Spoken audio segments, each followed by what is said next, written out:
The Catholic Church has a secret so grotesque, so shameful, that it's gone unacknowledged for over 1,000 years.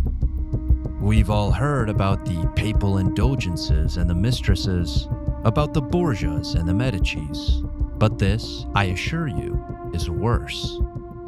If you were to visit Rome today, you could easily pass by the scene of the crime without ever knowing it. There is no plaque or memorial, no testimony, sorry or self-serving, but there in the Lateran Basilica, in the Eternal City's oldest public church, the most controversial trial in history took place 1,128 years ago. In January 897, Pope Stephen exhumed the corpse of Pope Formosus and put it on trial. He had a deacon serve as Formosus' voice and proceeded to scream at the deacon and the corpse at the top of his lungs. All the while, Stephen was guilty of the same offense he accused Formosus of, though that hardly stopped him from mutilating the corpse and dumping it into the Tiber.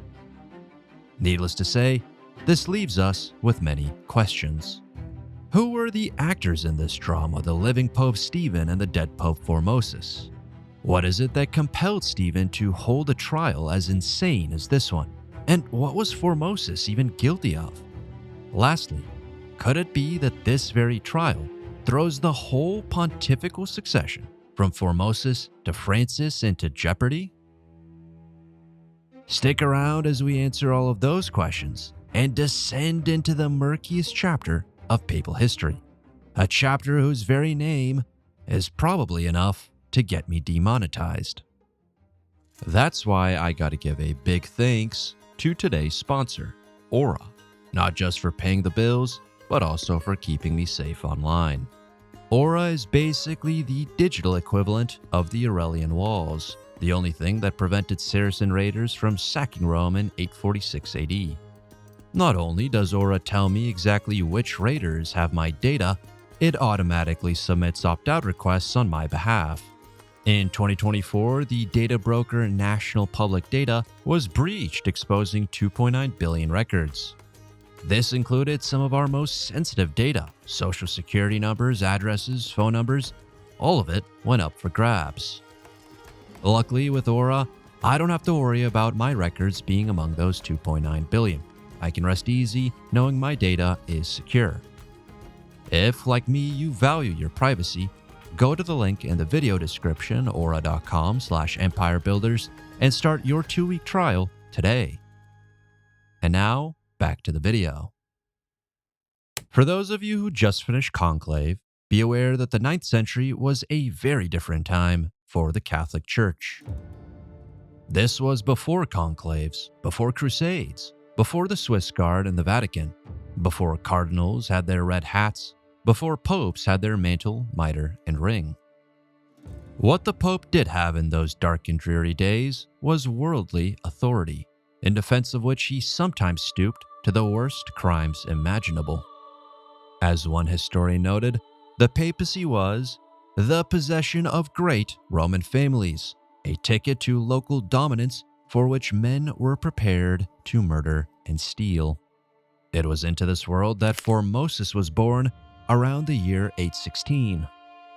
Unlike most popes, the name he had at birth would be the name he kept on St. Peter's chair, and in one of history's morbid ironies, the name meant good looking.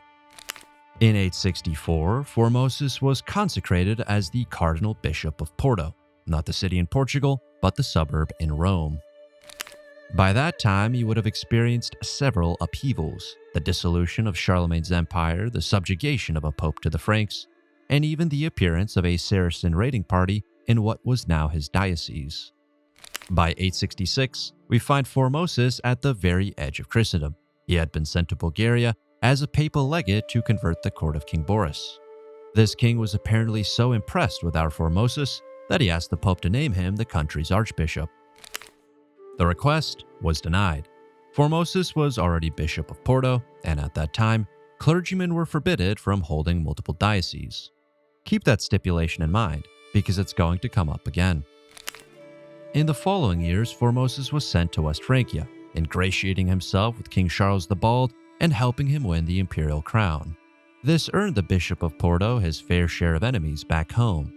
In 876, he and the rest of Charles' supporters were chased out of Rome by the partisans of Louis the German, the king of East Francia. Taking refuge in Tours, Formosus was excommunicated by Pope John VIII, accused of conspiring to become the Archbishop of Bulgaria, of opposing the rightful emperor, and even of stealing from the Catholic Church. Luckily for him, events moved quickly in those years. By 878, both Charles and Louis were dead, and the excommunication of Formosus lifted on the condition that he never return to Rome. Not 5 years later, he would return, because by that time, Pope John, his nemesis, had been assassinated. Supposedly, John had been poisoned by his associates, then clubbed to death after the poison took too long to do the trick. In the event, John's successor Marinus welcomed Formosus back and restored him to the bishopric of Porto. Then, a period of calm, until in 891, Formosus got his own shot at the papacy. New enemies began to gather, this time the Spoleto family. With the fall of the Carolingians, Guido of Spoleto had snatched the imperial crown and was demanding his son Lambert now be crowned co-emperor. Pope Formosus had little choice but to accept. Secretly, however, he invited Arnulf of Carinthia, an illegitimate descendant of Charlemagne, to liberate Italy from Spoleto rule. From 894 to 896, Guido III died, and Arnulf crossed the Alps and captured Rome. He was then crowned emperor, and all that was left to do was eliminate Guido's son Lambert. But on his way to Spoleto, Arnulf keeled over with a stroke, after which he abandoned the campaign and returned paralyzed to Germany. With the Pope left undefended in Rome, it was now time for Lambert to strike. But before he could do so, Formosus died on the 4th of April, 896. Amid the riotous atmosphere in Rome, Boniface VI was chosen as Formosus' successor.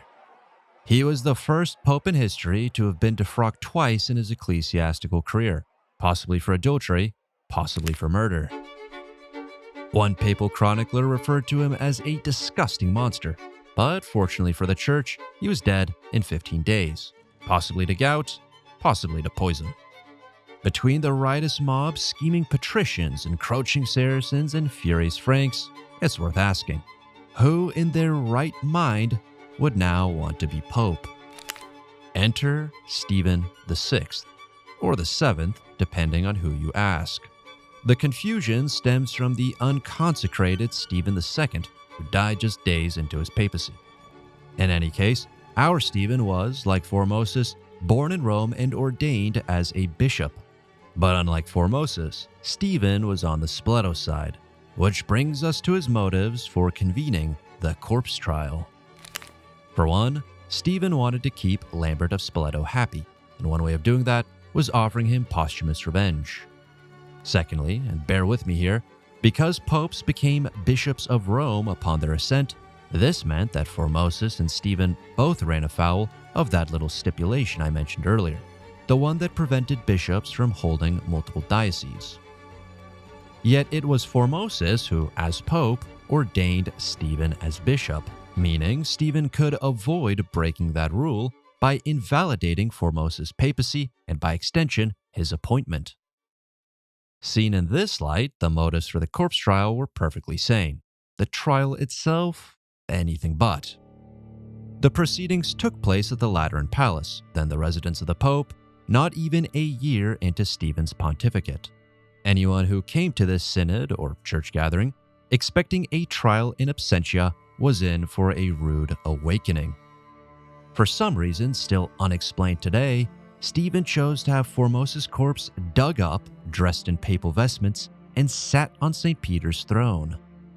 He also appointed a petrified young deacon to serve as the cadaver's quivering voice. Despite the flagrantly political motivations for the trial, Stephen was, by all accounts, angry. And not just angry, but apoplectic, screaming and pointing at Formosus' lifeless body as the deacon and everyone else in attendance looked on in horror. Maybe Stephen was that good an actor and partial to the over-the-top performance. Maybe there's more to the story between him and Formosus, or between him and Lambert. Or maybe Stephen had simply lost his mind. Regardless, the scene was a disturbing one, all the more so because an earthquake was later said to have violently shook the basilica during the proceedings. But though there could have hardly been a more obvious sign of divine displeasure, Formosus was declared guilty all the same. He was charged with perjury, with violating canon law, with aspiring to the pontificate. He was stripped of his vestments, had the 3 fingers on his right hand cut off, the ones he used to make the sign of the cross, and finally he was buried in an unmarked grave.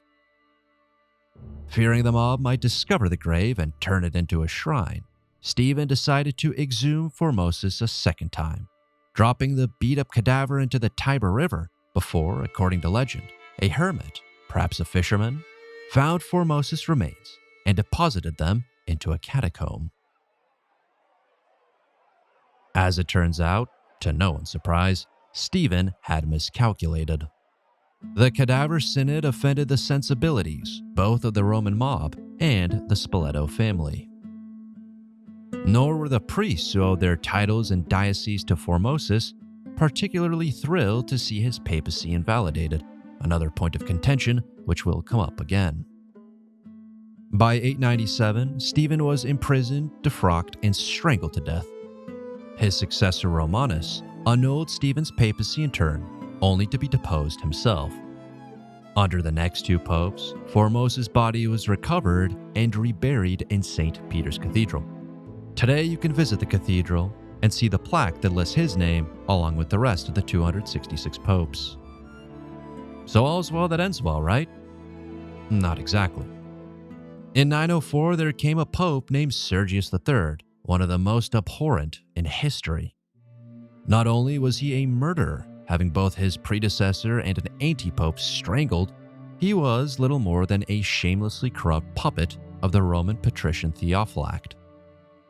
It is thought that Sergius took as his mistress Theophylact's 15-year-old stepdaughter, Marozia, and even had a son by her who became Pope John XI. It was Sergius that inaugurated the so-called Pornocracy, the only pope's period of the Catholic Church. For the next 3 decades, Theophylact's infamous family, including his daughter Marozia, basically called the shots, dispatching with whichever pope refused to do as he was told. The period would last until the restoration of the Holy Roman Empire, though really the papacy continued to be riddled with simony and adultery until the Gregorian reforms. Before all of that, though, during the days of Stephen VI, Sergius had been a supporter of Stephen's, even serving as a judge during the Cadaver Synod. Thus, when Sergius became pope, he decided to reaffirm the outcome of that trial, effectively nullifying its nullification. Here's the kicker. No one ever nullified Sergius's nullification. Instead, the Catholic Church simply swept it under the rug, making the implication quite clear. Formosus' papacy is invalid, and everything he did as pope invalid as well. That means that any and all priests ordained by Pope Formosus were illegitimate, as well as any priests they ordained in turn. Whether or not this includes Stephen is unclear. We know that he was ordained as a bishop by Formosus, but we don't know whether he was ordained by him as a priest. We know that technically you were not allowed to become pope if you were already a bishop, yet you were supposed to be a priest, as the vast majority of popes have been.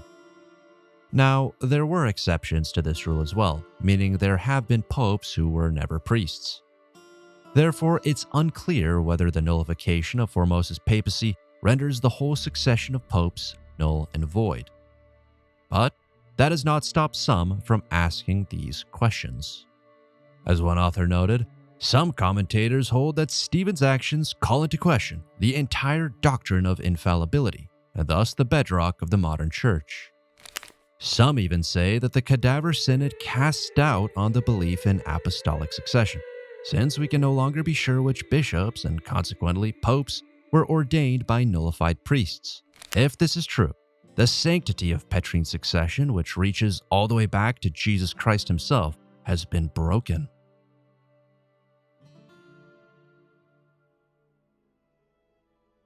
But what do you think? Does this make all the popes since the 900s secretly illegitimate?